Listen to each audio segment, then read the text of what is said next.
ನಮಸ್ಕಾರ, ನೀವು ನೋಡ್ತಾ ಇದ್ದೀರಾ ಶ್ರೀ ಮಾರಿಕಾಂಬಾ ಡಿಜಿಟಲ್ ಟಿವಿ. ನಾನು ಸೃಷ್ಟಿ ನಾಯ್ಕ್. ಮಳೆಗಾಲ ಬಂತಂದ್ರೆ ಸಾಕು, ಉತ್ತರ ಕನ್ನಡ ಜಿಲ್ಲೆಯ ಕರಾವಳಿ ಭಾಗದ ಜನರಿಗೆ ನಿದ್ದೆಯೇ ಬರುವುದಿಲ್ಲ. ಕಾರಣ ಕಡಲ್ಕೊರೆತದ ರೌದ್ರಾವತಾರ. ಹೌದು, ರಕ್ಕಸನಂತೆ ಆರ್ಭಟಿಸೋ ಸಮುದ್ರದ ಅಲೆಗಳು ಕಣ್ಣೆದುರೇ ಇಡೀ ಭೂಪ್ರದೇಶವನ್ನೇ ನುಂಗಿ ಹಾಕುತ್ತಿವೆ. ಮನೆಗಳು ಸಮುದ್ರ ಪಾಲಾಗುವ ಆತಂಕ ಜನರಲ್ಲಿ ದಿನದಿಂದ ದಿನಕ್ಕೆ ಹೆಚ್ಚುತ್ತಿದೆ. ಜೀವವನ್ನೇ ಹಿಂಡುತ್ತಿರುವ ಈ ಕಡಲ್ಕೊರೆತಕ್ಕೆ ಈಗ ಜನ ಅಕ್ಷರಶಃ ಬೆಚ್ಚಿ ಬಿದ್ದಿದ್ದಾರೆ. ಕೋಟಿ ಕೋಟಿ ರೂಪಾಯಿ ವೆಚ್ಚದಲ್ಲಿ ನಿರ್ಮಿಸಿದ ತಡೆಗೋಡೆ ಕೂಡ ಪ್ರಯೋಜನಕ್ಕೆ ಬಾರದೆ ಇದೀಗ ಅರೆಬರಿ ಕಾಮಗಾರಿ ಎಂಬ ಆರೋಪ ಕೇಳಿಬಂದಿದೆ. ಮನೆಗಳನ್ನೇ ನುಂಗಲು ಮುಂದಾಗಿದೆ ಸಮುದ್ರ. ಹಾರವಾಡದಲ್ಲಿ ಭೀತಿ. ರಕ್ಕಸ ಅಲೆಗಳ ಅಬ್ಬರ. ಕರಾವಳಿ ಜನರ ನಿದ್ದೆಗೆಡಿಸಿದ ಕಡಲ್ಕೊರೆತ.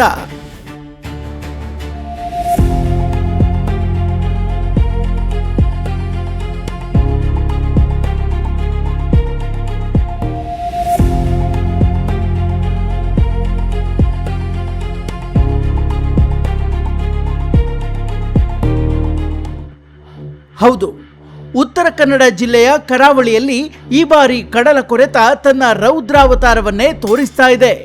ರಕ್ಕಸ ಅಲೆಗಳು ದಿನದಿಂದ ದಿನಕ್ಕೆ ಭೂಮಿಯನ್ನೇ ನುಂಗ್ತಾ ಇದ್ದು, ಸಮುದ್ರ ಈಗಾಗಲೇ 5-6 ಮೀಟರ್ ಭೂಪ್ರದೇಶವನ್ನ ತನ್ನ ಒಡಲೊಳಗೆ ಸೇರಿಸಿಕೊಂಡಿದೆ. ಜಿಲ್ಲೆಯ ಅಂಕೋಲಾ ತಾಲೂಕಿನ ಹಾರವಾಡ ಗ್ರಾಮದಲ್ಲಂತೂ ಪರಿಸ್ಥಿತಿ ಕೈಮೀರಿ ಹೋಗಿದೆ. ಕಣ್ಣೆದುರೇ ಭೂಪ್ರದೇಶವನ್ನ ಸಮುದ್ರ ಆಪೋಷಣ ತೆಗೆದುಕೊಂಡಿದೆ. ಇಲ್ಲಿನ ಮನೆಗಳು ಇವತ್ತೋ ನಾಳೆಯೋ ಸಮುದ್ರ ಪಾಲಾಗುವ ಹಂತಕ್ಕೆ ತಲುಪಿದ್ದು, ಕಡಲ ತಡಿಯ ಜನ ಜೀವ ಕೈಯಲ್ಲಿ ಹಿಡಿದು ಕಾಲ ಕಳೆಯುವಂತಾಗಿದೆ. ರಕ್ಕಸ ಅಲೆಗಳು ಯಾವಾಗ ಬೇಕಾದರೂ ಮನೆಗೆ ನುಗ್ಗಬಹುದು ಅನ್ನೋ ಭೀತಿಯಲ್ಲಿ ಇಡೀ ಹಾರವಾಡದ ಗ್ರಾಮಸ್ಥರಿದ್ದಾರೆ.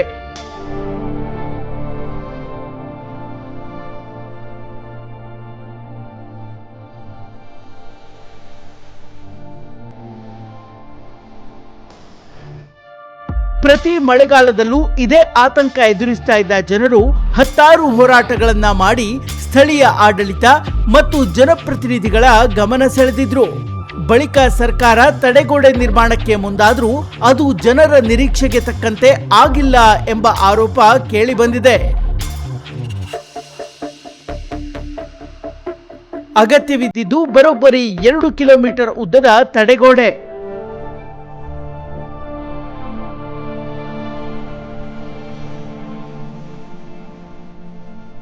ಆದರೆ ನಿರ್ಮಿಸಿದ್ದು ಮಾತ್ರ ಕೇವಲ 200 ಮೀಟರ್.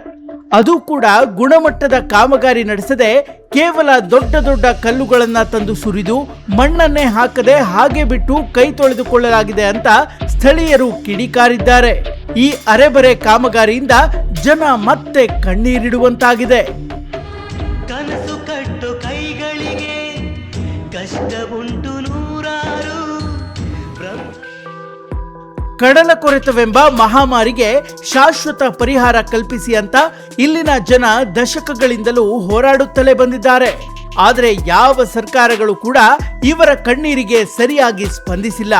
ಕರಾವಳಿ ಭಾಗದ ಜನಪ್ರತಿನಿಧಿಗಳ ಬಾಗಿಲು ತಟ್ಟಿ ತಟ್ಟಿ ಇಲ್ಲಿನ ಮೀನುಗಾರರು, ಸಾರ್ವಜನಿಕರು ಹೈರಾಣಾಗಿದ್ದಾರೆ. ಕಳೆದ 2 ವರ್ಷಗಳ ಹಿಂದೆ ಸ್ವತಃ ಸಿದ್ದರಾಮಯ್ಯನವರೇ ಈ ಭಾಗಕ್ಕೆ ಭೇಟಿ ನೀಡಿ ಪರಿಶೀಲನೆ ನಡೆಸಿದ್ರು. ಕಡಲ ಕೊರೆತಕ್ಕೆ ಶಾಶ್ವತ ಪರಿಹಾರ ನೀಡುವುದಾಗಿ ದೊಡ್ಡ ಭರವಸೆಯನ್ನು ಕೊಟ್ಟಿದ್ರು.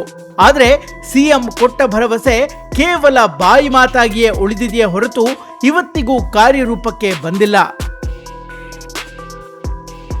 ಈಗ ಮತ್ತೆ ಮಳೆಗಾಲದ ಆರ್ಭಟ ಶುರುವಾಗಿದೆ. ಅಬ್ಬರಿಸುವ ಅಲೆಗಳು ಹಗಲು ರಾತ್ರಿ ಎನ್ನದೆ ಜನರನ್ನ ಭೀತಿಯ ಸುಳಿಗೆ ದೂಡ್ತಾ ಇದೆ. ಈಗಲಾದರೂ ಸರ್ಕಾರ ಎಚ್ಚೆತ್ತುಕೊಂಡು ಕೇವಲ 200 ಮೀಟರ್ಗೆ ನಿಲ್ಲಿಸಿರುವ ತಡೆಗೋಡೆಯನ್ನ ಮುಂದಕ್ಕೆ ವಿಸ್ತರಣೆ ಮಾಡಿ ಗುಣಮಟ್ಟದ ಕಾಮಗಾರಿ ನಡೆಸಬೇಕಿದೆ. ಇಲ್ಲದಿದ್ರೆ ಇಡೀ ಹಾರವಾಡ ಗ್ರಾಮವೇ ನಕ್ಷೆಯಿಂದ ನಾಪತ್ತೆಯಾಗೋದ್ರಲ್ಲಿ ಅನುಮಾನವಿಲ್ಲ ಅಂತಿದ್ದಾರೆ ಸ್ಥಳೀಯರು. ಒಟ್ಟಾರೆ ಅಂಕೋಲದ ಹಾರವಾಡ ಮಾತ್ರವಲ್ಲ, ಕಾರವಾರ ಸೇರಿದಂತೆ ಉತ್ತರ ಕನ್ನಡ ಜಿಲ್ಲೆಯ ಬಹುತೇಕ ಕರಾವಳಿ ಪ್ರದೇಶಗಳು ಇಂದು ಕಡಲ ಕೊರೆತದ ಭೀತಿಯಲ್ಲಿ ಬದುಕ್ತಾ ಇವೆ. ಒಂದೆಡೆ ಮನೆ ಕಳೆದುಕೊಳ್ಳುವ ಭಯ, ಮತ್ತೊಂದೆಡೆ ಕುಟುಂಬವನ್ನ ರಕ್ಷಿಸಿಕೊಳ್ಳುವ ಆತಂಕ. ಪ್ರತಿ ವರ್ಷ ಮಳೆಗಾಲ ಬಂದಾಗ ಭರವಸೆಗಳು ಮಾತ್ರ ಕೇಳಿ ಬರುತ್ತೆ. ಆದ್ರೆ ಮಳೆ ಮುಗಿದ ಬಳಿಕ ಸಮಸ್ಯೆಯು ಮರೆತು ಹೋಗುತ್ತೆ. ಇನ್ನಾದರೂ ಜಿಲ್ಲಾಡಳಿತ ಹಾಗೂ ಸರ್ಕಾರ ಎಚ್ಚೆತ್ತುಕೊಂಡು ಶಾಶ್ವತ ಪರಿಹಾರ ಒದಗಿಸಬೇಕಿದೆ.